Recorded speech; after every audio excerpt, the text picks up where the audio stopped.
Hello, and welcome to this discussion on reimagining refugee camps. I'm Alexander Betts from the University of Oxford, and I'm delighted to moderate this session.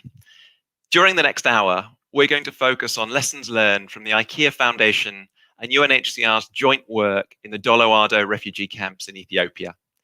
The IKEA Foundation, over the last decade, has invested around $100 million in transforming 5 refugee camps in the Somali region of Ethiopia, focusing in particular on self-reliance and livelihoods opportunities for refugees and the nearby host communities. We at the Refugee Studies Centre in Oxford undertook an impact evaluation, focusing on the livelihoods programs implemented by the IKEA Foundation and UNHCR, with a particular focus on so-called cooperatives, membership-based income-generating groups for both refugees and the host community. We've published the findings of the evaluation and 2 short policy briefs highlighting the main implications. And we've also made a short film directed by Raphael, which summarizes the key findings. In this discussion, we're going to hear from 4 other speakers. Abdurahim, who has direct experience of living in the Dollo Ado camps, who's worked with the Oxford teams as a refugee research assistant, and now lives in Germany. Anna, who is a senior livelihoods and economic inclusion officer at UNHCR with the Regional Bureau for the East and Horn of Africa and the Great Lakes region based in Nairobi. Annemieke, who is head of the Refugee Livelihoods portfolio at the IKEA Foundation. And last but not least, Raphael, who is a doctoral student at the University of Oxford, who worked as a researcher on the impact evaluation and is director of the film that you're going to see a clip from very soon. And he'll say more about that. The way we'll organize this session is in 3 basic parts. First of all, Raphael and Abdurahim will have a conversation about the film and life in Dollo Ado. Second, Annemieke, Anna, and I will have a conversation about the IKEA Foundation, UNHCR programs in Dollo Ado and the findings of the evaluation. And third, we'll open up to you, the audience, to put your questions to the panel. And you can do that through the comments function that you can see.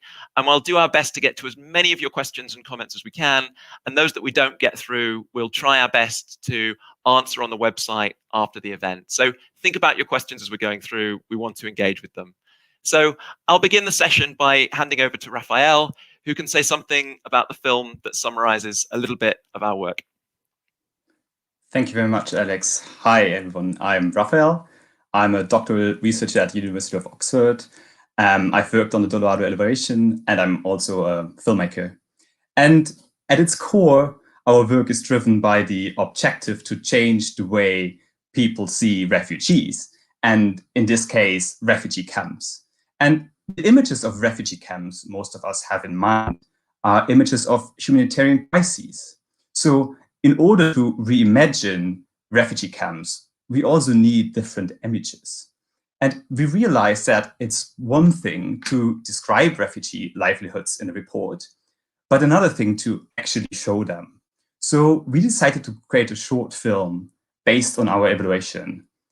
I wanted to show images of the daily life in a refugee camp, scenes of refugees working and doing business, and to combine that with our research findings.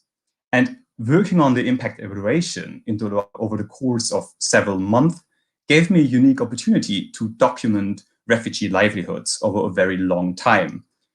I'd love to show you a very short clip of the film now.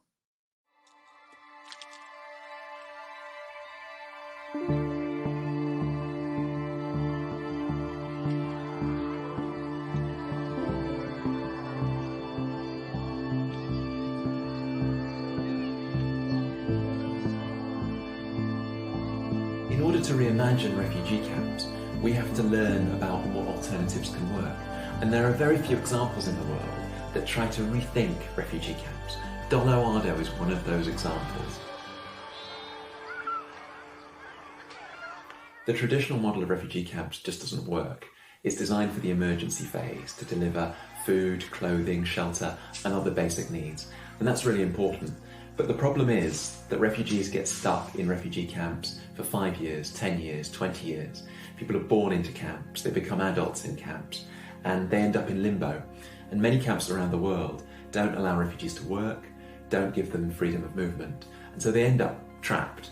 And so that camp model needs to be rethought to give people meaning and purpose, to allow them to live in dignity and have opportunities like work and education that you and I take for granted.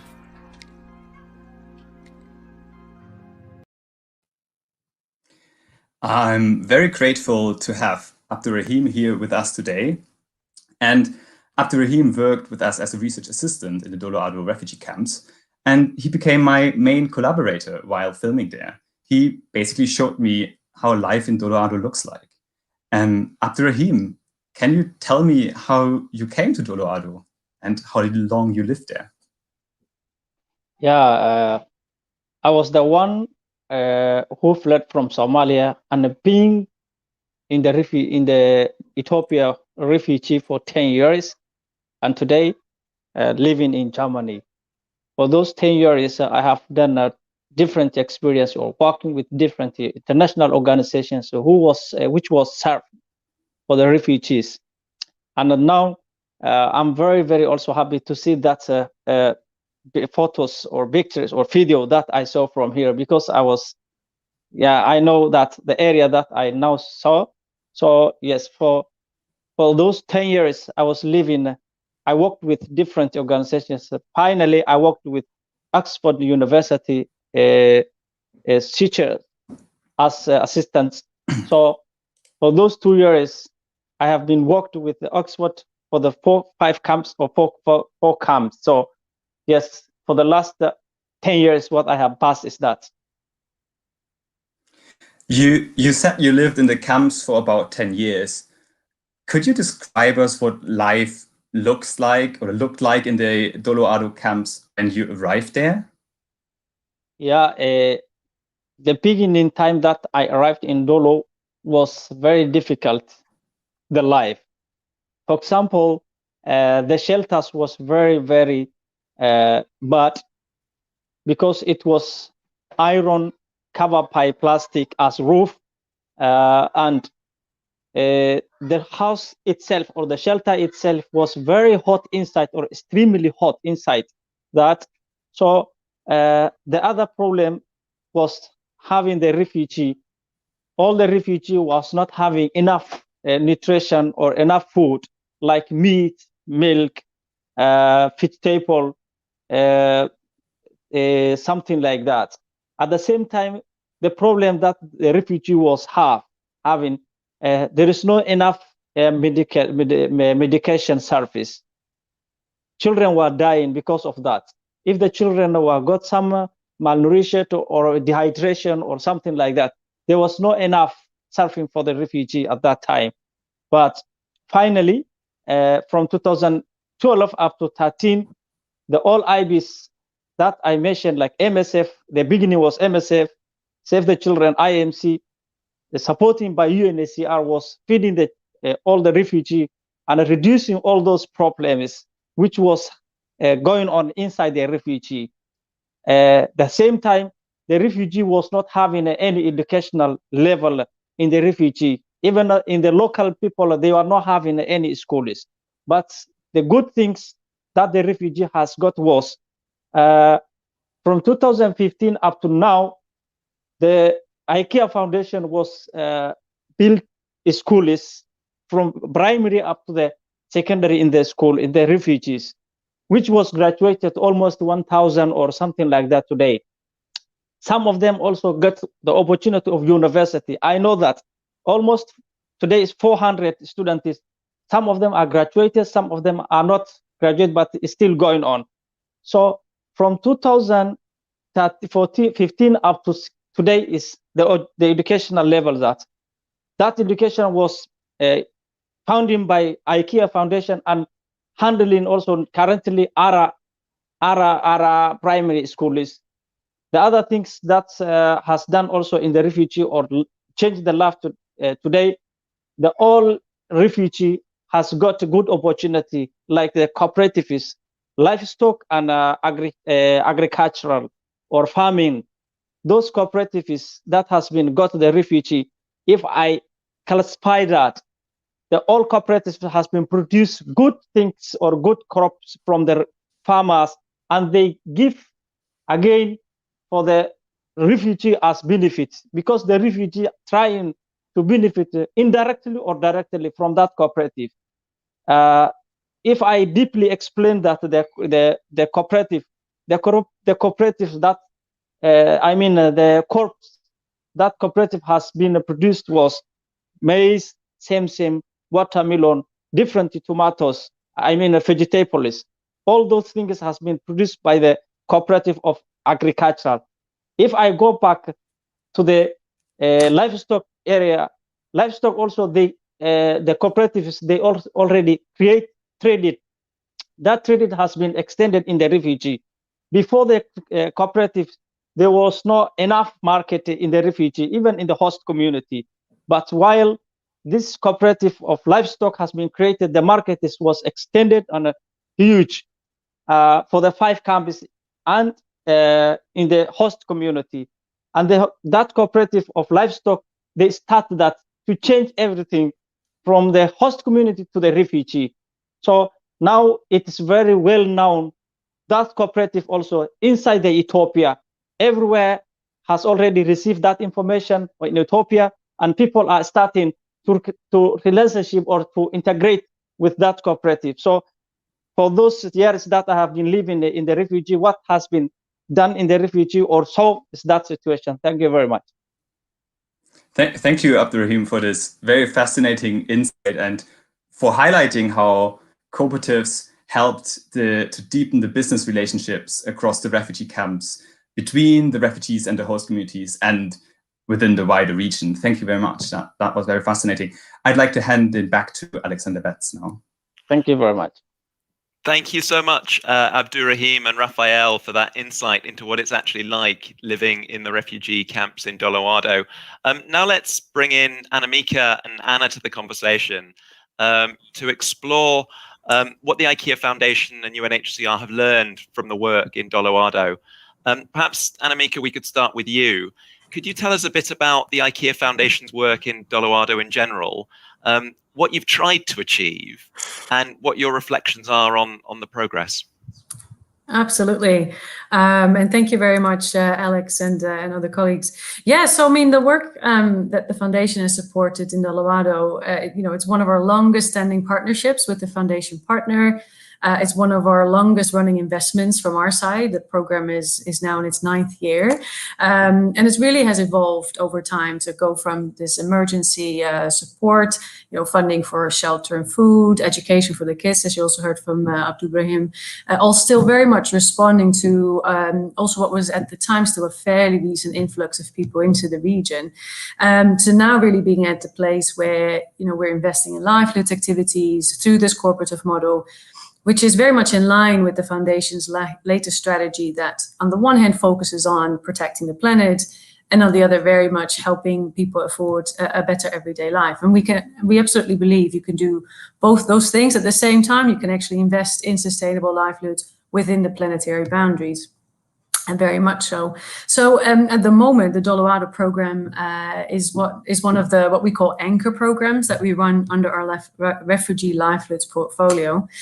And the mission of this portfolio is to, for the next 5 years, we've just started our 21 to 25 strategy, but it's very much to invest in a generation of more evidence on what works and what doesn't work to support refugees and the host communities that they live in into these sustainable livelihoods. And that's very much also what this program means for us in that way. We've been part of these communities for such a long time. We've lived through these different phases together with our partner UNHCR, and where now we can, increasingly really hone in on being hopefully a very impactful funder in the area of livelihoods, and also having those really honest conversations about the learnings from the evaluation and other inputs, and then what will be next, who else should join, what's missing.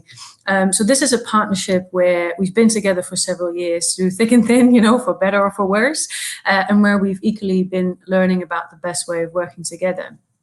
And I guess what we tried to achieve, it's good to understand, I guess, that when we did our very, very first funding to UNHCR, the foundation didn't really run a strategy as such. We took over projects that the company was funding. These were mainly programs investing with child rights organizations very directly in children. As such, a lot of it was based out of India as well. And over time, of course, we added more of our own programming, and we had more of criteria set that we used initially. So we funded on the basis of needs, understanding what was needed, or when something was, sort of left on the shelf in a way that, these were things that our partners couldn't really ask other donors to consider because they were maybe too risky, or where they were yet having to show sort of the proof of concept, or where we could help make something more cost effective, for instance. So it was a series of criteria that we applied to assess if we should really fund something that we were looking at. We did also very much bring the same intention as the company did back then, right? So we wanted to actually do multi-year funding, and that was also part of the conversations with UNHCR there. And where we could, wanted to apply business thinking and principles when that was applicable. So yeah, this very first support to UNHCR in those first years was also for the foundation to actually enter into the humanitarian sector. We were programming for refugees very specifically for the very first time. And I guess what we wanted to achieve was, first of all, to be there also for refugee children. And that gradually then moved to still wanting to deliver on that goal, children being growing up in a healthy space. But instead of programming for children directly, it then became a focus on children's parents and children's caregivers to have that sustainable income or to have that business, as we also realized that in the Dollo Ado context, people would be there, these families would be there for a long time. So we set out to learn about refugees. So UNHCR has been an incredible partner in helping us to understand barriers and challenges, to helping us understand where our funding would also actually make the most sense. And that's what we wanted to do, achieve a better life for refugee children and for their families. Quick word on my own reflection. Again, when we started, not really having a strategy as such, not necessarily being able to hold it against it, and also actually not at that point in time investing in evaluations or in evidence in our programs in the way we do that now, because we've definitely learned a lot over the last few years. But I guess that's the thing. I feel very much that we were learning by doing. I was definitely learning by doing. We constantly learn from partners and from our own work. And of course, we are getting better at being either more evidence generating or evidence based as well. But I do think that the phases that we went through with this program, of course, the successes, which we have to celebrate, absolutely, but also looking at as where we failed and being honest about what we can learn from that and what that means for programs, are really part of the ability that we have now to hone in on thinking about sort of these larger, economic growth plans for the region, thinking about the cross-border trade, market functioning, etc. And that's really been the journey that we took, and the lessons, what the journey brought to us, I guess, and has really helped us to define our role for the next 5 years when it comes to our refugee livelihood work. Thanks so much, Annemieke. Anna, let's come to you. A big focus of UNHCR's work globally is the Global Compact on Refugees. How does the approach that's been applied in Dollo Ado exemplify that Global Compact? Yeah, thank you, Alex. And maybe just to recap for a few of our listeners what the actual Global Compact on Refugees is. The Global Compact exists since 2018, and it really represents a global commitment of governments, donors, the private sector, like here the IKEA Foundation, and all type of actors across the humanitarian development nexus to transform the traditional humanitarian refugee response model, like the camp-based model that Dollo Ado used to be, into a more comprehensive government-led multi-stakeholder approach. It has 4 core objectives. Firstly, is to ease pressure on host communities and host countries. Secondly, to enhance refugee self-reliance and to expand access to third country solutions. And fourthly, also to support the conditions in country of origin for return in safety and dignity. And, I wanted to talk you through today a little bit to how much reading about the experience of Dollo Ado, understanding, speaking to colleagues about it, really kind of, for me, put into the context what the Global Compact on Refugees is really all about. I think the first striking feature of this approach is really the large-scale investment of the IKEA Foundation to support the development of the 5 camps located in the area of Dollo Ado. I think it's really unique to have such a large-scale private sector investment in such a remote and really barren area in the Somali region of Ethiopia. I think, the foundation's substantial investment into improved infrastructure, irrigation systems, solar electricity, which were made available to over 160,000 refugees and host community alike, really manifests for me what it means to ease pressure on hosting countries. This would, of course, have not been possible without the local governments and administration of refugee and returnee affairs, which we often refer today in the chat as ARA, playing a key role in the design and implementation of the initiatives. So here we really see exemplified the strong leadership that the government had on this initiative. It was thanks to ARA and the local government that sufficient land was being able to be mobilized and shared with the project approach in order to help the communities to thrive there. The evaluation for me shows also what it really takes to embed host communities into our programming. And you really heard already from Abdurahim slightly earlier, that at the core of this approach was really the designing of a cooperative model, whereby we have members of the refugee community working side by side with members from the surrounding host communities. And these cooperatives, as you heard from Abdurahim, engage in livestock value chain, manage solar energy together, or engage, for example, in agriculture. This, for me, really, really brings to life what we speak to when we speak about the whole of society approach, in essence. Furthermore, I think the Dollo Ado also exemplifies the spirit it exemplifies the spirit of the GCR. But I think, in order to really fulfill its full potential, we will need further engagement. We will need more investment from the private sector. We will need more investment from donors. We will need financial institutions and partners across the humanitarian development nexus to support us in taking it to the next level. I think to succeed, the communities in Dollo Ado will need partners that will assist in diversifying value chains, provide meaningful and context-adapted assistance in developing a local market economy, and support accessing larger national and regional cross-border markets. These efforts will need to be coordinated by the government of Ethiopia via multi-stakeholder consultations embedded into holistic planning scenarios agreed with the local government and customary leaders, and need to be incorporated into local development planning process. I think to develop the refugee hosting areas in Dollo Ado will really need long-term planning that is market-based and interventions that really respond to market needs, so that at the end of the project life cycle, they truly can be self-reliant. Thank you. Thanks very much, Anna. I actually wanted to ask Alex a quick question as well, and I'd love to hear what you would identify as the most important findings from the evaluation and what you think we should take forwards. It's a great question, and the full evaluation is 180 pages long and contains an awful lot of detail, which is why we've tried to distill some of the findings into shorter policy briefs. And I'm not going to go through all that. I think that'd be more than the audience could cope with, but I'll highlight a few things. Before I do, I should stress that one of the reasons we wanted to do this evaluation was that it was clear at the start that we'd have full independence in conducting the evaluation, and that we were able to be transparent and robust in the evidence and the findings and the way we presented them. And that's been a great opportunity for us to not just focus on successes, not just focus on failures, but also really prioritize what we can learn, what we can take forwards in Dollo Ado, for Ethiopia, and more generally around the world.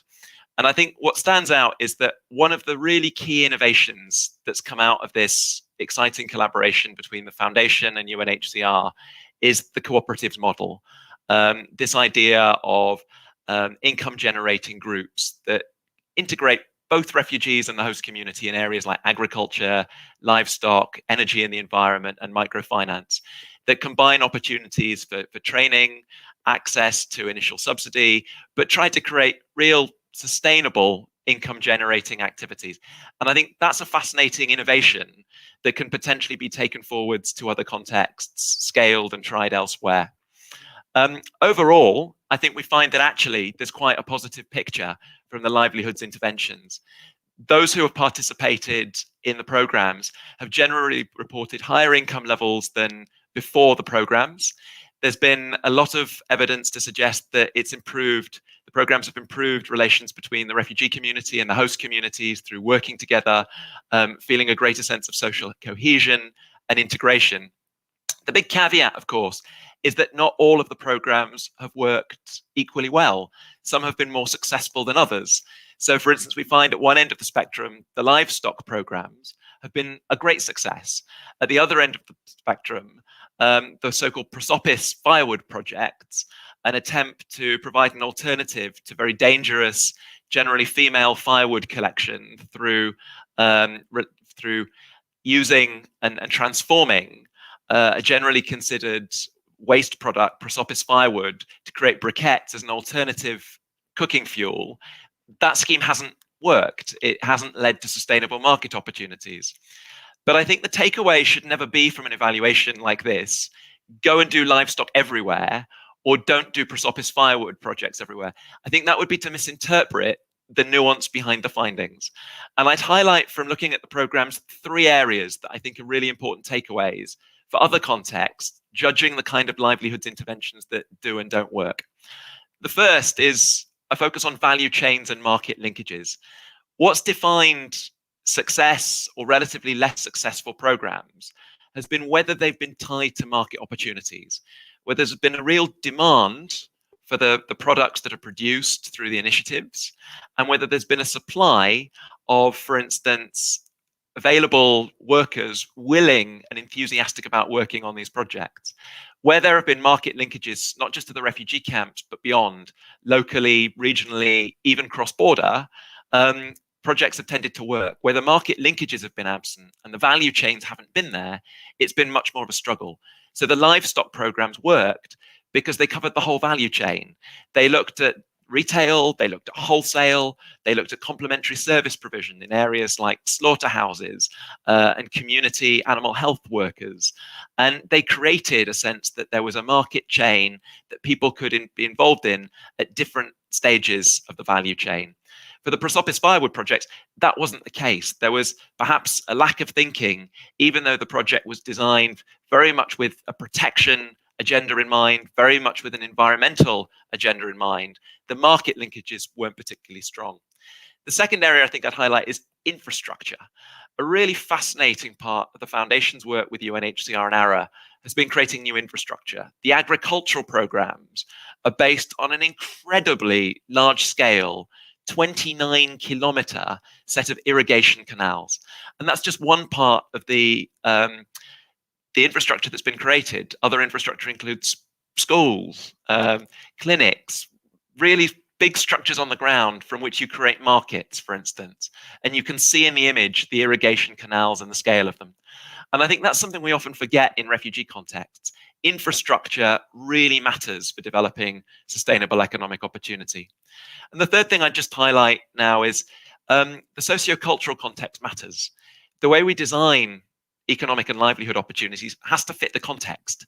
And that involves a degree of cultural appropriateness. What's worked really well about, for instance, the livestock programs or the agricultural programs is they fitted with things that, in many ways, both the refugee community and host community were already doing.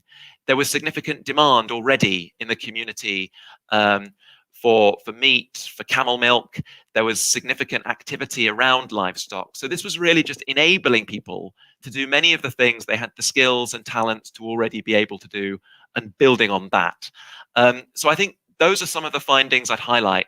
And then one of the bigger general findings I think is important that Annemieke has really touched upon, that we've learned, hopefully through this process, is the importance of evaluations and potentially saying, well, data and evidence can matter for ensuring we learn lessons, whether what we see is positive or negative.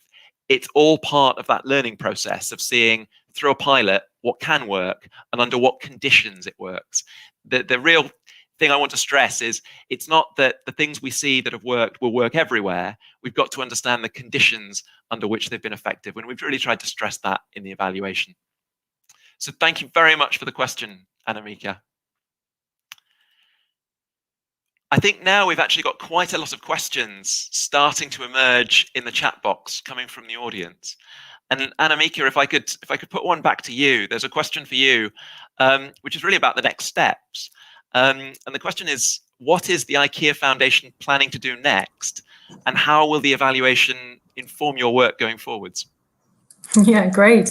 Happy to get it passed back. And great question as well. I mean, just give an overarching comment as well, because when the foundation decided on a climate and livelihood strategy, we went through quite an extensive evidence review of refugee livelihood programming. And there's actually not that many rigorous pieces out there. There's definitely an increase in that, but the evidence out there is I guess somewhat weak and at best thin, and that's mostly due to the kind of funding that's often attached. I mean, if you look at funding for the refugee costs anyways, and then particularly for refugee livelihoods programming, it's still often very short term. So it doesn't allow organizations to actually test out what livelihood programming over many more years would actually result into for the communities. So when we took that, when we saw that there's actually still more evidence that could be used to address some of the barriers, and I'll walk through a few of them.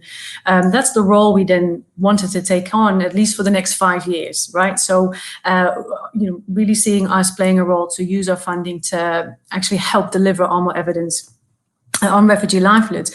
And we believe that actually will help also with, addressing a barrier around the slow implementation of political momentum we do see. There's more and more attention. Anna, of course, walked through the Global Compact. So these are all great developments, but it hasn't yet translated to that real change for the many people yet. And then also for, humanitarian and developmental actors to really take evidence out there to design and help fundraise on the basis of that evidence for those sort of evidence-based programming. But also, of course, for other donors to, not only be more responsive to that, but to offer those more flexible and adaptable funding flows to meet the needs much better that way. So it's really, for us going forward to help bring out more evidence on these pathways to economic self-reliance in general terms, and in that, of course, for refugees very specifically, and also in that really spotlight urban refugees a little bit more. I would say that the evaluation really showed us how important that is. So not only to invest in evaluations, and that it's not cheap as well, right? We really need to be mindful that we want to put resources behind that, but that we also use the evaluations, not just the ones that we might invest in, but most definitely make use of many other pieces out there to help base our investment decisions on.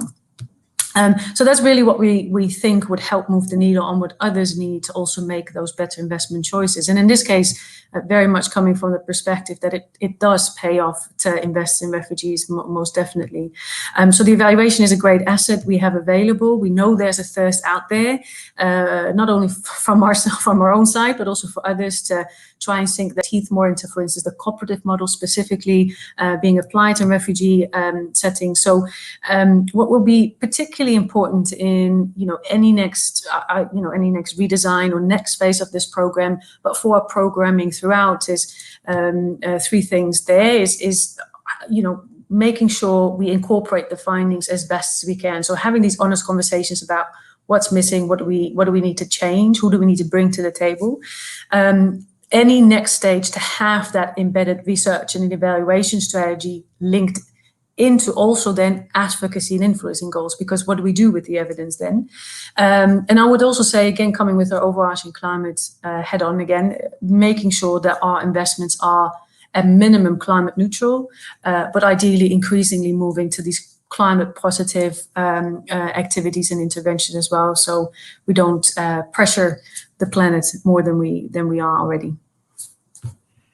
Thank you very much, Annemieke. And there's another question here for Anna, which stays on the theme of learning from the evaluation. And it's, what do you see as the main regional implications of the evaluation for the wider Eastern African context? Thank you, Alex. Yeah, very interesting question. Maybe I just start with myself before I go into the regional implications. I think what fascinated me most about this evaluation, and I did read the 180 pages, was that it speaks so openly about failures and setbacks. Frankly, I find it quite rarely in a lot of reports. We often tend to present, our achievements, but not so often our failures. And I think this personal feeling of it's really interesting to find out, how did you manage it? How will the project evolve? I think for me was also mirrored by a presentation, Alex, that you have given in an economic inclusion exchange working group in East Africa that we hold on a monthly basis. And following your presentation, we saw a huge uptake of the downloads from our interagency website of your report. I mean, by now, this report has been downloaded just from our website over 320 times, which I believe quenches some of the thirst that Annemieke was referring to for good data, good information.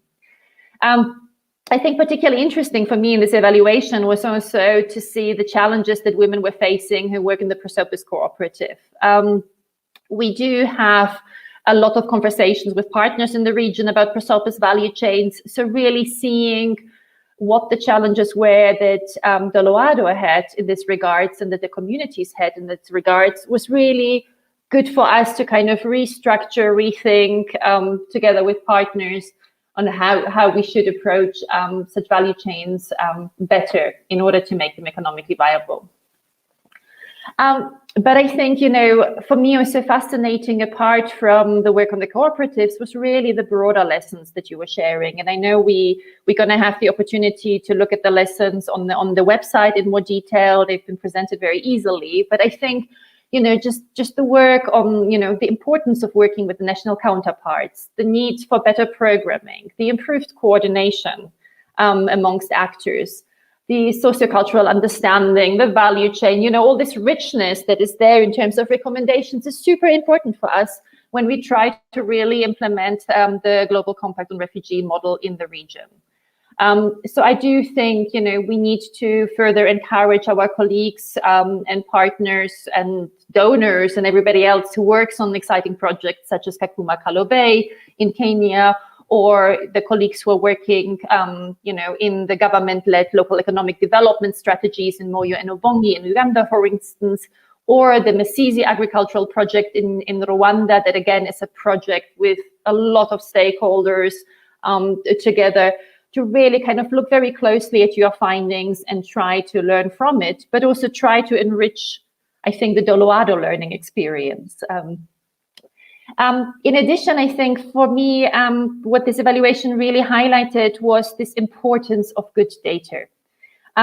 We do need to continue working on improved data collection, and we do need to share information better, but not only share, but also discuss it. We're trying to do our best. As you might know, UNHCR has engaged with the World Bank on socioeconomic data assessments in camp and urban settings in the region that we share regularly. We're looking also closely into the effects of COVID, both on refugee and hosting communities. We also do have more and more interaction with partners such as ILO, who help us being part in government-led labor market assessments, or with WFP, who are doing a great job in improving targeting so that we, when we assist, also are able to assist the most vulnerable communities and members from both communities. The data that we produce is now available publicly. We have it on the Joint Data Center website that is run by the UNHCR and World Bank, but we also try to share them as broadly as possible via our interagency website on Economic Inclusion Exchange East Africa, so that a large variety of partners can access it. I hope I answered your question, or the question of the public. Thank you. Thank you very much, Anna.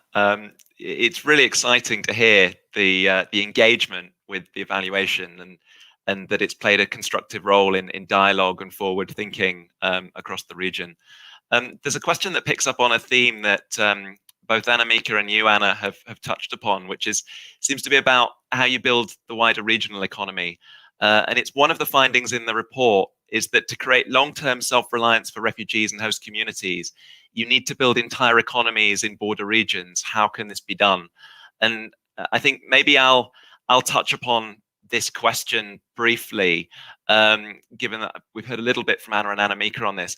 I think one of the findings in the report is very much that if we're really ambitious about supporting refugee self-reliance, it can't just be about circulating aid money indefinitely.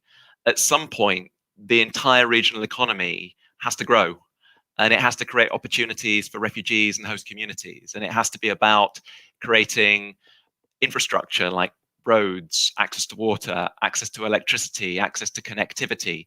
It has to be, if you like, a shift from microeconomic interventions to macroeconomic transformation. And that's really about building borderland economies, something that has not really been thought about very much at all in international development, in international funding debates, but is a really important area of potential public-private partnerships. One of the things we've been able to develop through the evaluation is a provisional, and I stress it's provisional, framework for thinking about building remote economies in refugee hosting regions. And there are 5 areas that we think are really necessary for that. One, political will. You have to have buy-in from the national government, from the local authorities. And one of the features of this work has been that it's really achieved that. It's really worked collaboratively and effectively with the host government and the local authorities. Second, infrastructure is really key. And there have been real breakthroughs in that area, but there's still much more to do if it's going to translate into large-scale macroeconomic change and create really decent livelihoods, opportunities, and a sustainable economy. The third is comparative advantage, identifying what are the specific areas where you can get growth in an economy like Dollo Ado in a border area. And I think the programs have accentuated some of those, like livestock, for instance, like the presence of the Ganale River. But I think that's the challenge. How do you recognize those comparative advantages? Are they likely to be in agriculture? Are they likely to be in manufacturing, in service sector, or the digital economy? The fourth is about sociocultural appropriateness. What's done has to fit the context for there to be uptake by the population, refugees, and the host community. And the fifth crucial one, which we can't get around, is external inputs. And those external inputs can't indefinitely be about humanitarian aid.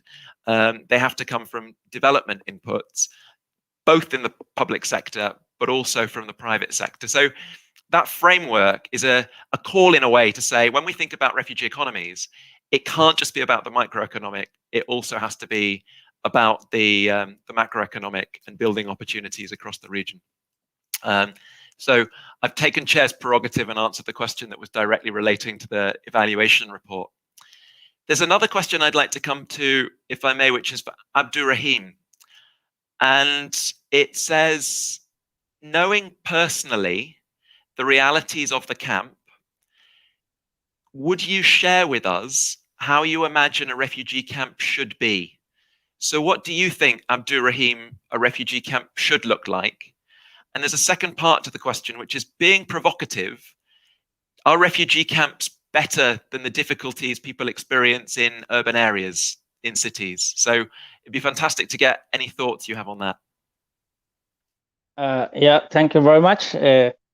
For now, Pink, you know, the situation of the refugee, I forget one point, and that was, you know, currently from 2015 up to now, the refugee also was giving us shelter pampos. Those pampos has been covered by iron sheet, but the size of the wall of pampos cannot protect well the dust and the wind, even the rain time is very, very risk. That is the problem currently the refugee has because of those poor shelters that the refugee has. The other situation, the refugee has now good impact inside the refugee because those cooperatives that I have already explained, they have a good impact in the refugee. That impact was currently is, you know, the cooperative, they also will come into the refugee to make some daily level inside the cooperative, because the cooperative that has already made some good income, saving the good income itself, but they, again, indirectly or directly, they benefit for the refugee making as daily level. So those daily level, they may get some good income from that cooperative today. So they may go directly to the refugee vegetable markets and they may buy that milk, meat, different food, something like that for the children, children. That's good impact that has been already created.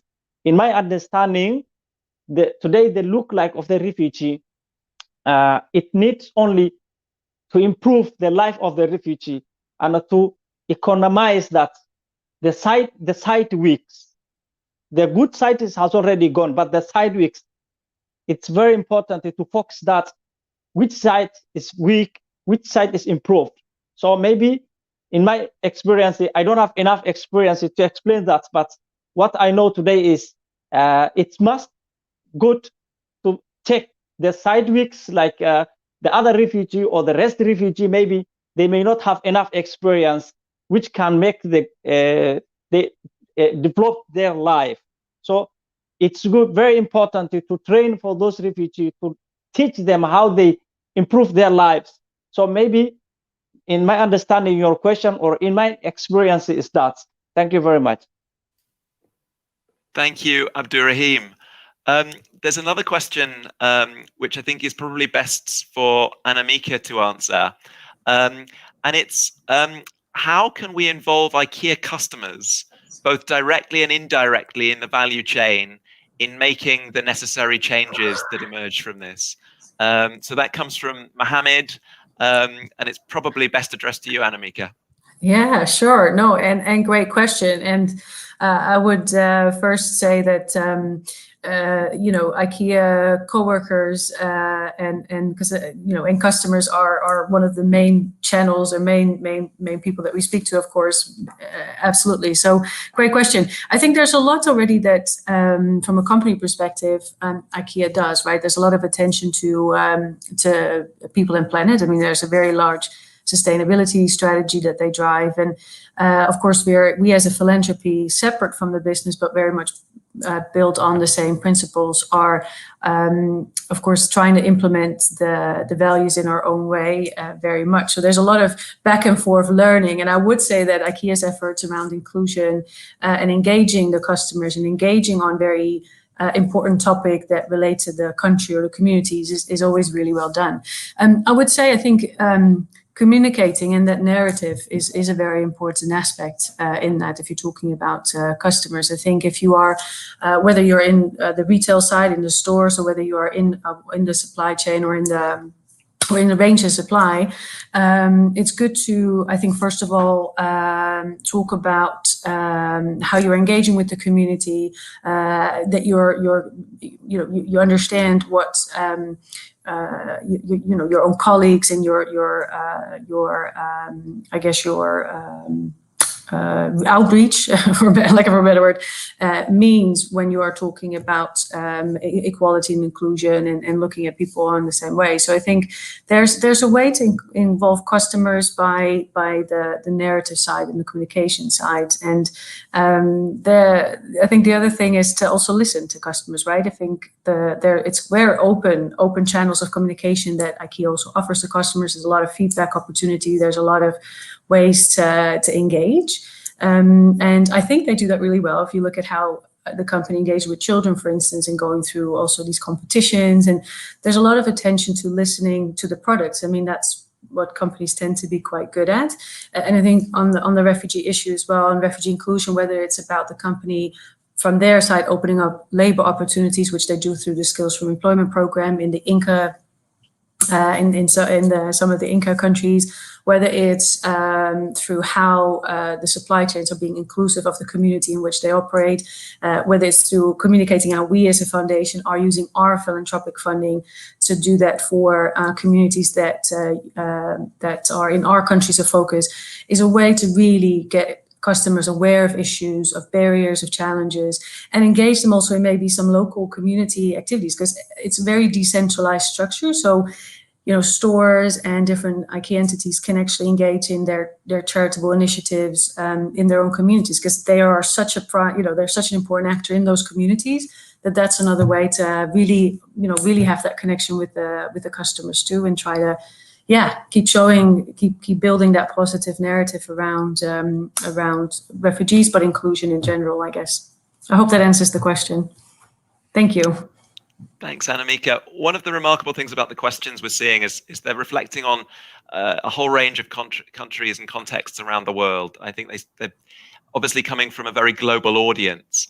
And there's a question here perhaps that I could put to you, Anna, given your experiences of working with UNHCR on a global scale. And it's, do you feel countries like France and Greece will welcome the non-traditional camp? Some of the camps or living status of refugees in Calais or Paris, Moria, Lesbos, amongst many other camps, is really poor. So, I mean, I infer from that there's a question of, when we go beyond East Africa, and I know, Anna, that you've worked in many parts of the world, how do you think we can interpret the kind of work on reimagining refugee camps, the topic of our conversation, in these very different parts of the world where camps mean different things to host governments and host societies? Oh, thank you. It is a very challenging question. It's obviously a very political question. And I don't think I'll be able to answer specifically to the camps in France and Greece, where the level of interaction with the government on these topics is kind of way beyond my understanding, coming just from a livelihoods perspective. I do know, however, that we engaged very similar to the engagement that we have in East Africa with regional office. We have also a regional office for Europe, where colleagues work very closely with different host governments and seeing really how can we shift perceptions of refugees from a potential burden on host communities to create really win-win situations. So, we do try more and more to work proactively with companies such as LinkedIn. There's a very good example of LinkedIn, for example, in Sweden, who has set up a whole site for refugees in order to help them finding jobs really, really quickly. And we see more and more of these initiatives emerging in the markets in Europe, where we have partners reaching us from different employment agencies, from different companies, trying to help and trying to breach out this divide. Thank you, Alex. Thanks very much. I think it's clear from that we really need to think in a very context-specific way, that different regions have different challenges and think about refugee camps differently. And so any findings that come from an evaluation or a learning experience in one part of the world need to be interpreted very much in context. There's a question here which is about, aside from self-sufficiency, sustainability, economic and environmental impact, is there emphasis on measuring the impact on the individual, self-worth, purpose, depression, etc.? Which is a great question around the evaluation, and probably one I could answer. I think this is a very important aspect of this, that we shouldn't necessarily judge the value of projects or programs just in terms of the effects they have on income, wealth, pure economic indicators. And so we've tried in the evaluation to look at things like subjective well-being, people's esteem. And we found in some of the programs that the impact on creating incomes has actually been relatively negligible. So in the solar power cooperatives, where refugees and host community members have been given the opportunity to learn, to have training around electrical engineering, around the installation of solar panels and solar generators, they've really valued being part of those projects and programs. There's been really significant esteem benefits that have been reported in terms of working across the refugee and host communities, having access to training. And on the flip side, the obvious economic indicators of success haven't necessarily been there. But we've also tried to capture the fact that that's not the only thing that matters. What also matters is subjective well-being. What also matters is social cohesion amongst groups and a sense of purpose and dignity in an economically challenging context. So I think it's right to highlight that when we look at programs, the indicators of success really shouldn't just be the traditional kind of neoclassical economic indicators. It has to be a much more broad and comprehensive take on what constitutes human well-being. It needs to take into account health, including mental health and well-being, subjective well-being, questions around food security. There's a whole set of things that matter that we try to include in the work we do. We've still got a lot of questions coming. We can't get to all of them just because of time. For the questions we've received that we haven't been able to give answers to, what we'll be doing is putting the answers up on our website so that every question we've received will get an answer as best as we can. What I want to do now is turn back to our panelists to each provide a very short closing remark, a takeaway of what you take from the conversation and your final thought that you'd like to share with our audience. So, Abdurahim, if I could start with you, what would be your takeaway from this conversation? Well, I can't imagine this conversation. It's very, very interesting because it cuts for everywhere and it's explained deeply for every programmer, every needs things that we need. So in my emotionally, this is very important, and this and what I would like to suggest is to continuous, if it's possible, to have such kind of global conversations. This is very important and helpful, and all the world can see all this. So this is very important. What I say is that. Thank you, Abdurahim. So really a call to continue these inclusive conversations and this process of learning together. Thank you. Yeah. Raphael. Thank you. Yes, I exactly, like drawing on this, I think that what this conversation showed well is that refugee camps are complex and that economies are complex too. And so building refugee economies is a very complex endeavor. And this means that there is a lot we have to learn, and to see that this process of knowledge exchange, this process of learning is actually happening is something that makes me very happy. So thank you very much for this very inspiring conversation. Anna, let's come to you. Thank you, Alex. I mean, I think first of all, I do hope that the community listening out there keep on engaging with Dollo Ado and that we can bring it together to the next level jointly. And secondly, of course, that I hope that this report also triggers a kind of more honest writing style of reports and engagement, so we can all start learning from each other and not only have the wonderful glossy success stories out there. Thank you. Brilliant. Annemieke. Yeah, no, I mean, I would fully agree. It's I think good to stay critical friends in that sense, right? To be able to ask harder questions, and that we're open with responses. And sometimes, you know, if we don't know, we don't know, and be open about it, and find those linkages and experts who may help us get to the answers. And that's very much what this has done. I also very much enjoyed it from just engaging with all of you. I think particularly hearing from Abdurahim has been very good and insightful. And I think we should do a lot more of that too. And I think there's a lot of insights that would help with the design of programming and of how funding flows, etc. So hopefully our contribution from a donor perspective is that we also show that we're learning, being open about failing, thinking about how we partner, and having these discussions. And it's been absolutely wonderful to do that together with you. Thank you.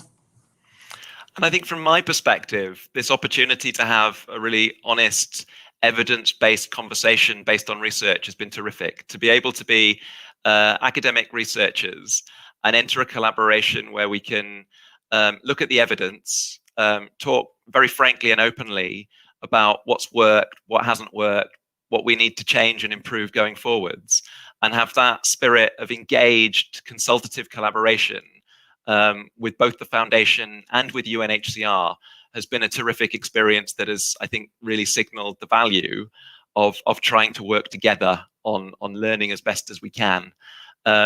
So I'd just like to say thank you to all of you for engaging, to Abdurahim, to Raphael, to Annemieke and Anna, but particularly all of you who have taken time to listen to this conversation. And we're just going to close with a bit more of the film in the hope that it might whet your appetite enough to watch the full film. Thank you very much, everyone.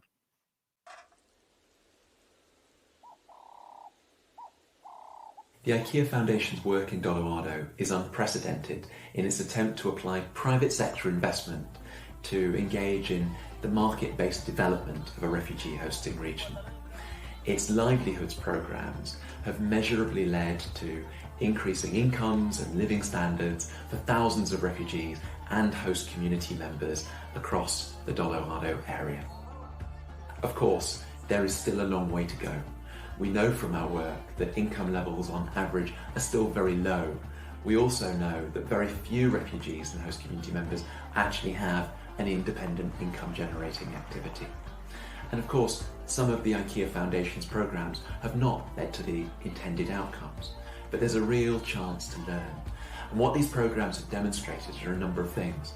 They've shown that it's possible for the United Nations to work collaboratively with the private sector on refugee assistance. They've shown that it's possible to build sustainable economies in refugee hosting regions, even in some of the most remote areas. And they've shown, crucially as well, that we can reimagine refugee assistance beyond refugee camps. So our hope is that we can take the lessons from Dollo Ado, what's worked, what hasn't worked, what's been tried and tested, and the insights of our evaluation, and that can contribute to improving refugee assistance and the lives of refugees around the world.